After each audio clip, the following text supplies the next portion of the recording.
In order to be a church that's really going to make a difference in this community, for the whole community, not just certain segments, but for the whole community, we really do have to take on that approach that we want to become all things to all people. We want to be able to reach the Spanish community and the Haitian Creole community and the Portuguese community and the English community and senior adults and young families. And so that's our community. And it's changing even more day by day as new people move here. And we want to be able to see this as a mission field and an opportunity to share the gospel, to share the love of Jesus, and to make disciples. And one of the things that we're going to have to do in order to accomplish that is we're going to have the facilities to be able to do it. I mean, we're outgrowing the facilities that we have in several different areas. And so that's a wonderful problem, but it's still a problem. And so we have to be able to say, okay, God, you put us here for such a time as this, and now we want to be able to answer the call and do whatever it takes to reach as many people as possible. And we feel like that's where we find ourselves in that season, looking forward into the future, knowing that this is not the end. This is really just kind of the beginning of what God wants to do here in Ocala. God doesn't actually need us. He doesn't need our abilities. He doesn't need our finances. He owns the cattle on 1,000 hills. All of the universe belongs to him. He spoke it into existence. And so he doesn't need us, but he gives us the opportunity to be a part of it. And he calls for our obedience and he calls for our faithfulness.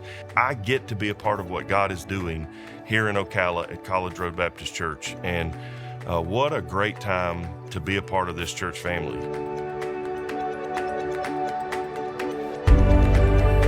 We see young teenagers that are going off to student camp, and they're putting their faith and trust in him, and they're coming home and they're telling their testimonies to the whole church, and they're making public professions of faith through baptism. And we're seeing that in teenagers, but we're also seeing that in our senior adults. We're having senior adults that are coming to our church. They've been agnostic or secular, and they come because a friend invited them. And they hear sermons, but they're also involved in Bible study classes and some of our life groups, and they're building relationships, and they're getting to see how God is walking with people through some of the darkest times of their life, and things that they've never really thought about are opening up doors of opportunity for them to hear the gospel, listen to the gospel, respond to the gospel. And I just baptized a gentleman who came up out of the water and told me after his baptism, my life has changed. And those are the kind of stories that we see week in and week out across the spectrum of diversity that's here. And it really helps us to understand God's heart, Christ's heart for this community, and places a burden on our heart to have that same desire to take the gospel and love of Jesus to everybody that lives within the shadow of our church and even in the surrounding communities. And so that's what we would ask people to prayerfully consider just being all in and sort of giving God your blank check of your life, not your finances, but your life, and just say, God, what do you want me to do? And whatever you want me to do, wherever you want me to go, whatever you want me to say, I'm all in.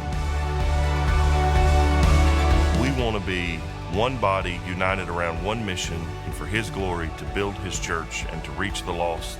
And that'll take all of us, all in, invested in a God-sized vision as we move forward together.